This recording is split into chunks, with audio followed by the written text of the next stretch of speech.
जय Hind, Vande Mataram, good morning. मैं ऋतुराज सिंह।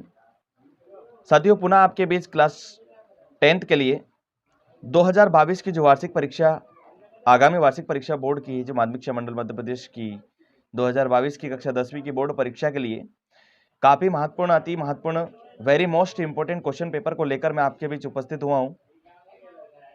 और आपको मैं बता देता हूँ कि अभी जो साइंस का पेपर मैंने बनाया था और आप लोगों को दिया था, माध्यमिक शिक्षा मंडल मध्य प्रदेश की जो वार्षिक परीक्षा 2022 के लिए साइंस का प्रश्न पत्र मैंने यूट्यूब चैनल पर अपलोड किया था।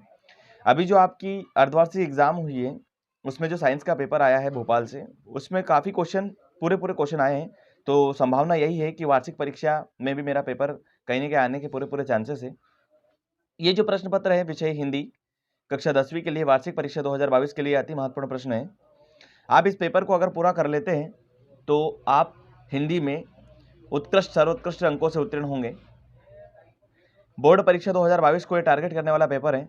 चलिए पहले प्रश्न पत्र को हम देखते हैं। प्रश्न क्रमांक 1, नई कविता किसे कहते हैं? ठीक है, नई कविता की परिभाषा पढ़ना है और एक नई कविता का नाम और उसके रचयिता का नाम भी आपको पता होना चाहिए। चलिए नेक्स्ट, अगला क्वेश्चन, द्विगु समास और कर्मधारय समास की आप लोगों को परिभाषा के साथ साथ उदाहरण देखना है। ठीक है, इसके बाद नई कविता के दो विशेषता बताना है। नई कविता की दो विशेषता बताना है। इसके बाद अगला प्रश्न है क्वेश्चन नंबर 2। यहाँ पर पेपर में आपको बच्चों दो क्वेश्चन आएंगे, एक मेन और एक अथवा वाला। मैं आपको एक एक्स्ट्रा क्वेश्चन दे रहा हूँ, है ना, जो कि ज़्यादा नहीं है। सिलेबस में काफ़ी कम सिलेक्टेड क्वेश्चनों को मैंने लिया है और ये बोर्ड परीक्षा में आने के पूरे चांसेस वाले क्वेश्चन है। चलिए, इसका फर्स्ट क्वेश्चन है, दोहा और रोला छंद को परिभाषा देकर उदाहरण सहित समझाना है आप लोगों को। जो दोहा छंद होता है और रोला छंद क्या होता है, इन दोनों का डेफिनेशन पता होना चाहिए, साथ ही इनका एग्जाम्पल आपको पता होना चाहिए। चलिए नेक्स्ट प्रश्न है, निर्गुण शाखा और सगुण शाखा, अर्थात निर्गुण भक्ति शाखा और सगुण भक्ति शाखा की दो विशेषता बताना है, या फिर आप इस दोनों में अंतर भी कर सकते हो, जो कि बोर्ड परीक्षा के लिए चांसेस वाला प्रश्न है। चलिए, आपको इनके कवियों के नाम भी पता होना चाहिए कि सगुण में कौन है, निर्गुण में कौन है, तो ये ऑब्जेक्टिव बन सकता है बेटा, ध्यान दें। चलिए, इसका अगला क्वेश्चन है, हास्य रस और वात्सल्य रस को परिभाषित कीजिए। यहां पर थोड़ा विशेष ध्यान दें। जो रस की बात अगर मैं करूं तो कोई एक रस पेपर में जरूर बनता है और इसका ऑब्जेक्टिव भी बनेगा, 100% बनेगा बेटा, हास्य रस और वात्सल्य रस की परिभाषा। इसके बाद क्वेश्चन नंबर 3 है, तो थर्ड का जो है फर्स्ट वाला क्वेश्चन है, आपकी दृष्टि में, ये कन्यादान वाला चैप्टर है, कन्यादान, जिसको ऋतुराज ने लिखा है। आपकी दृष्टि में कन्या के साथ दान की जो बात, मतलब दहेज प्रथा की जो बात कही जाती है, वो कहाँ तक उचित है? ठीक है, नेक्स्ट अगला प्रश्न है, कवि आत्मकथा लिखने में, मतलब लिखने से क्यों बचना चाहता है? आत्मकथा लिखने से क्यों बचना चाहता है?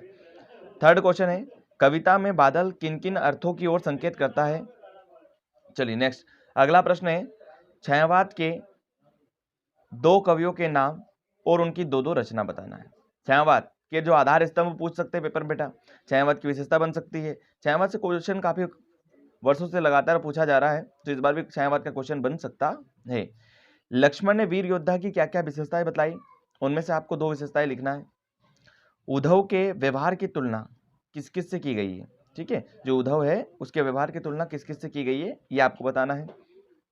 क्वेश्चन नंबर 5वां है, 5वें का फर्स्ट है, आत्मकथा या आत्मकथ्य भी हो सकता है पेपरों में।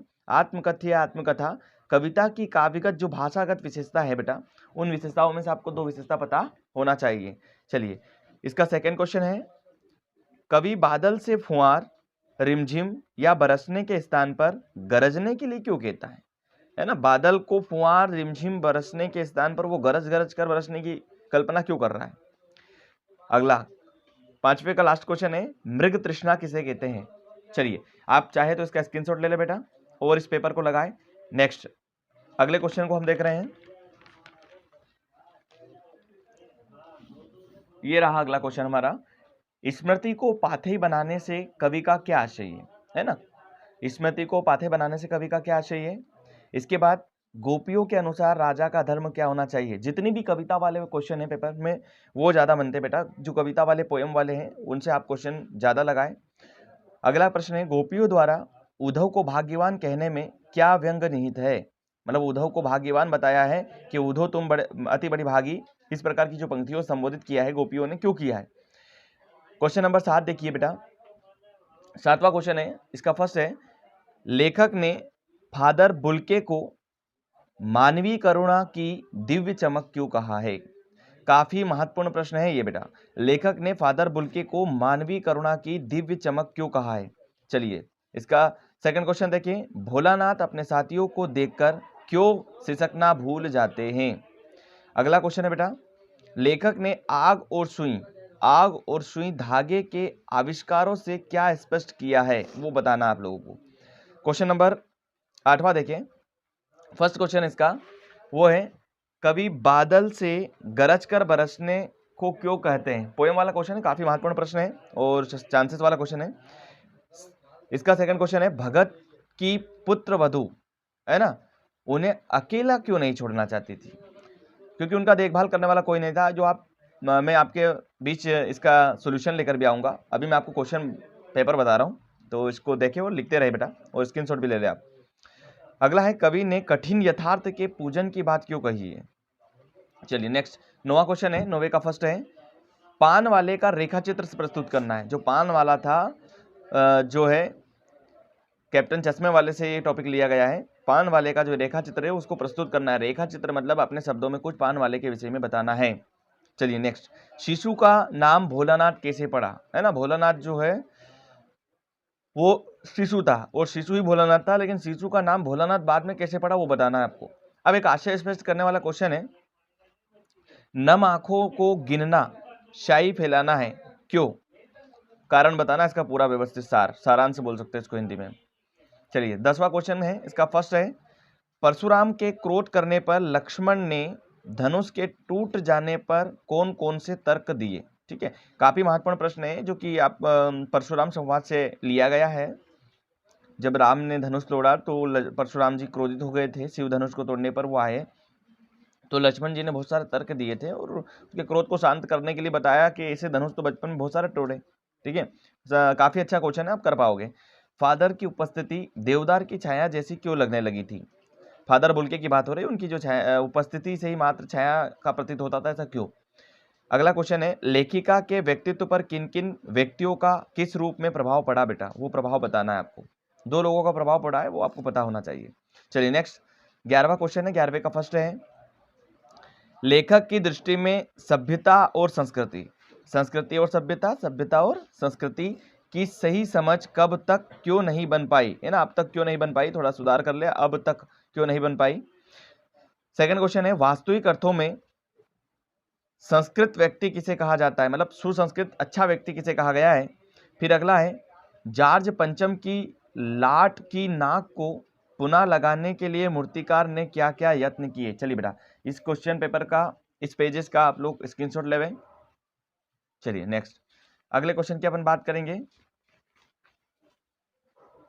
पेपर का क्वेश्चन नंबर है 12वां।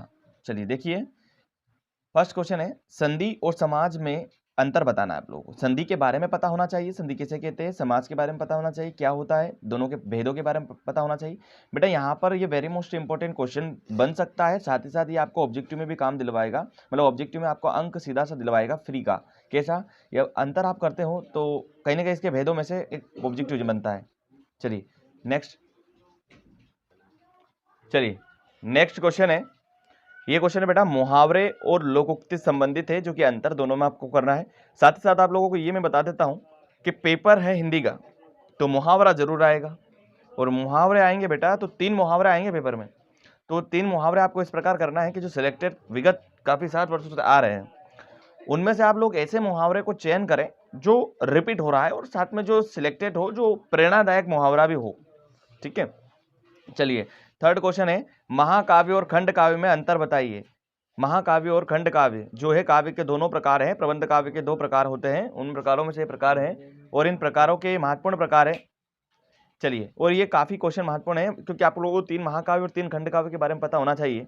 चलिए पेपर का 13वां क्वेश्चन देख रहे हैं बेटा, 10 रस है हिंदी साहित्य में। सबसे पहले रसों की उत्पत्ति आचार्य जो है भरत मुनि ने अपने नाट्य शास्त्र में किया था। 9 रस बताया, उसके बाद 10वां रस बना वात्सल्य। तो 10 रसों के नाम आपको पता होना चाहिए, साथ ही साथ आपको प्रत्येक रस का स्थायी भाव पता होना चाहिए। बेटा यहाँ से आपका एक ऑब्जेक्टिव कंप्लीट हो जाता है। साथ ही साथ आप लोग ये ध्यान में रखें कि रस से क्वेश्चन जरूर बनेगा, 101% पूरा पूरा क्वेश्चन बनेगा जरूर रस से, चाहे वो 2 अंक के लिए बने, 3 अंक के लिए बने या फिर ऑब्जेक्टिव में बने, लेकिन बनता जरूर है। चलिए अगला क्वेश्चन है, माँ को अपनी बेटी अंतिम पूंजी क्यों लगने लगी, है ना, जो माँ को अपनी बेटी अंतिम पूंजी क्यों लग रही थी, ये आपको क्वेश्चन देखना है, काफी महत्वपूर्ण है। अनेकार्थी शब्द किसे कहते हैं, व्याकरण का प्रश्न है। 3 मुहावरों का नाम लिखकर, मैंने बताया ना बेटा अभी आपको, 3 मुहावरों का नाम लिखकर उनका वाक्यों में प्रयोग आपको पता होना चाहिए और अर्थ पता होना चाहिए। चलिए 14वां क्वेश्चन है, 14 का फर्स्ट है, मानवीकरण अलंकार की परिभाषा, सिर्फ परिभाषा पता होना चाहिए आपको कि मानवीकरण अलंकार क्या होता है। अनुप्रास और श्लेष अलंकार, जो कि शब्द अलंकार के प्रकार होते हैं, अनुप्रास और श्लेष अलंकार, अनुप्रास और श्लेष अलंकार की परिभाषा। चलिए बेटा नेक्स्ट, चौपाई छंद और उसका प्रकार और उसके उदाहरण। चौपाई छंद का डेफिनेशन आपको पता होना चाहिए, उदाहरण पता होना चाहिए। नेक्स्ट अगला क्वेश्चन देखिएगा, 15वां क्वेश्चन है, 15वें का फर्स्ट है और फर्स्ट में आपको 4-5 ऑप्शन में दे रहा हूं जो कि अनुच्छेद से संबंधित है। किसी एक विषय पर आपको अनुच्छेद दर्शाना है, मतलब जो निबंध आता है उसकी जगह पर अनुच्छेद आ सकता है, और इस प्रकार से बेरोजगारी एक समस्या है। सेकंड है योग का महत्व। थर्ड है भ्रष्टाचार एक समस्या है, और कंप्यूटर की उपयोगिता।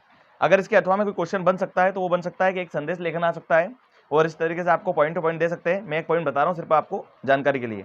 जन्मदिन पर शुभकामना संदेश, इस प्रकार से बहुत सारे संदेश हो सकते हैं। ध्वनि विस्तारक यंत्र पर रोक लगाने है तो कलेक्टर को संदेश, है ना, या आवेदन, इस प्रकार से। चलिए नेक्स्ट अगला प्रश्न है 16, सेनानी ना होते हुए भी चश्मे वाले को लोग कैप्टन क्यों कहते थे। वो बंदा सेनानी नहीं था लेकिन लोग उसको चश्मे वाले को कैप्टन कहते थे, क्यों। निम्न को परिभाषित करना है। 2 क्वेश्चन आप लोग व्याकरण से मैं बताऊंगा आपको, इसके बाद बता दूंगा आप लोगों को, तो वो देखना है। चलिए थर्ड क्वेश्चन है, फादर बुलके भारतीय सांस्कृतिक एक अभिन्न अंग है, मतलब भारतीय संस्कृति का अभिन्न अंग है, किस आधार पर ऐसा कहा गया है, समझाइए। चलिए बेटा अब अगला 17वां क्वेश्चन मैं आपके लिए लाया हूं, कवि परिचय से संबंधित है। काफी महत्वपूर्ण प्रश्न है। मैं आपको 4-5 कवि परिचय नहीं बता रहा हूं, मैं आपको सिलेक्टेड 2 कवि परिचय दे रहा हूं, 2 लेखक परिचय दे रहा हूं, जिनमें से ये दोनों ही पेपर में आने के पूरे पूरे चांसेस 2022 की बोर्ड परीक्षा में टारगेट करने वाले हैं। चलिए इसमें सूरदास और तुलसीदास का आपको कवि परिचय देख, इसमें अगर अपन कवि परिचय की बात करें तो सूरदास और तुलसीदास का देखना है बेटा, और अगर लेखक परिचय की मैं बात करूं तो स्वयं प्रकाश और राम रक्ष बेनीपुरी के बारे में आपको पता होना चाहिए। चलिए पेज का स्क्रीनशॉट ले लीजिए बेटा। चलिए नेक्स्ट 18वां क्वेश्चन है पेपर का। इसमें बेटा पेपर में जो आवेदन आता है, एप्लीकेशन आता है, उसमें से मैं आपको सिलेक्टेड 3 आवेदन दे रहा हूं। अपने प्राचार्य महोदय को शाला शुल्क मुक्ति हेतु आवेदन देना है, फीस की मुक्ति हेतु आवेदन देना है, अथवा करके अपने प्राचार्य महोदय को ही टीसी के लिए या स्थानांतरण प्रमाण पत्र के लिए, ट्रांसफर सर्टिफिकेट के लिए आवेदन पत्र देना है। और लास्ट आवेदन है ध्वनि विस्तारक यंत्रों पर रोक लगाने हेतु जिलाधीश महोदय, कलेक्टर महोदय को आवेदन देना है। ये तीनों ही एप्लीकेशन काफी महत्वपूर्ण है जो बोर्ड परीक्षा 2022 को टारगेट करने वाली है। चलिए नेक्स्ट बेटा, जो पद्यांश आते हैं पेपर में, उनमें से मैं आपको कुछ 3 पद्यांश सिलेक्टेड लेकर आ रहा हूं हिंदी के, और ये तीनों में से चांसेस है एक आपका पद्यांश बन सकता है। चलिए पार्ट 1 का पद्यांश है पद का, पहला पद्यांश आएगा। पार्ट 4 का आत्मकथा वाला पद्यांश है, और पार्ट 8 में से कन्यादान ऋतुराज वाले पद्यांश की बात करें। चलिए पहला पद्यांश है, प्रथम पद है, उधो तुम हो अति बड़भागी, अपरस रहत स्नेह लगा के, नाहिन मन अनुरागी, पुर इति पात रहत जल भीतर, तारस देह न दागी, जो जल महा तेल की गागिरी, बूंद न ताको लागी, प्रीति नदी में पाव न बोरायो, दृष्टि न रूप परागी, सूरदास अबला हम भोरी, चूर चाटी जो पागी। सूरदास के बारे में विषय में बता रहे हैं यहाँ पे। चलिए नेक्स्ट अगला है आत्मकथ्य से, जो कि मधुप गुन गुनाकर कह जाता कौन कहानी है अपनी, मुरझा कर गिर रही पंक्तियां देखो कितनी आज घनी, इस गंभीर अनंत नीलिमा में असंख्य जीवन इतिहास, यह लोग करते ही रहते अपना व्यंग मिलीन उपहास, तब भी कहते हो कह डालू दुर्बलता अपनी बीती। और अगला है कन्यादान से, कितना प्रमाणित था डेजेस करके पंक्ति तक, इसका स्क्रीनशॉट ले लो बेटा आप सभी। पेपर काफ़ी महत्वपूर्ण है और विगत 7 वर्षों से मैं पेपर सेट कर रहा हूँ, पेपर बोर्ड परीक्षा में 100% आता है। चलिए नेक्स्ट, और ये आपकी अर्धवार्षिक परीक्षा जो होने वाली है उसमें भी ये आ जाएगा। चलिए नेक्स्ट पेपर का लास्ट क्वेश्चन है, किसी एक विषय पर निबंध लेखन, जल ही जीवन है, कोरोना एक वैश्विक महामारी है। इस बार कोरोना से संबंधित पेपर में क्वेश्चन बनेगा, एप्लीकेशन भी आ सकती है, निबंध आ सकता है, अनुच्छेद आ सकता है। प्रदूषण एक समस्या है और विज्ञान के बढ़ते चरण अथवा करके एक विषय पर विज्ञापन लेखन। चलिए, पेपर मैंने आपको बताया है और जितने पेपर मैं आपके बीच लेकर आ रहा हूं, तो इस पेपर को आप पूरा पूरा लगावें और बोर्ड परीक्षा 2022 की जो बोर्ड परीक्षा होने वाली है उसमें अच्छे अंकों से आप उत्तीर्ण हो सकते हैं, क्योंकि बोर्ड परीक्षा के लिए काफ़ी महत्वपूर्ण क्वेश्चन पेपर है जो आपको 100% सफलता की ओर ले जाएगा और आप अच्छे अंकों से उत्तीर्ण हो जाओगे। ठीक है, और मैं आशा करता हूं कि आप लोग इस पेपर को अच्छे से जल्दी कंप्लीट कर लें, क्योंकि समय बहुत कम है और समय का अभाव अर्थात समय को ध्यान में रखते हुए मैं पेपर को पहले अपलोड कर रहा हूं। नहीं तो मैं पेपर एट ए टाइम आपको बोर्ड परीक्षा के 10 या 15 दिन बचते हैं, उस समय मैं आपको पेपर देता हूं हर साल। लेकिन इस बार मैंने सिलेबस चेंज होने के कारण बच्चों की जो एजुकेशन की बात करें तो कोरोना के कारण वैसे ही पिछड़ रहे हैं, तो उसको ध्यान में रखते हुए मैंने पेपर जल्दी देने का प्रयास किया है। तो आप लोग भी अपना 100% देवें, और क्योंकि बच्चा जब तक फीडबैक नहीं देगा तो मज़ा नहीं आएगा। तो अगर आप हमारे चैनल पर पहले से बने हुए तो वीडियो को लाइक करें, शेयर करें, और अगर पहली बार हमारे चैनल को देख रहे हो तो हमारे चैनल को सब्सक्राइब करें, बेल आइकन को प्रेस करें, लगातार अपडेट आप तक पहुंच पाएँ। जय हिंद, वंदे मातरम।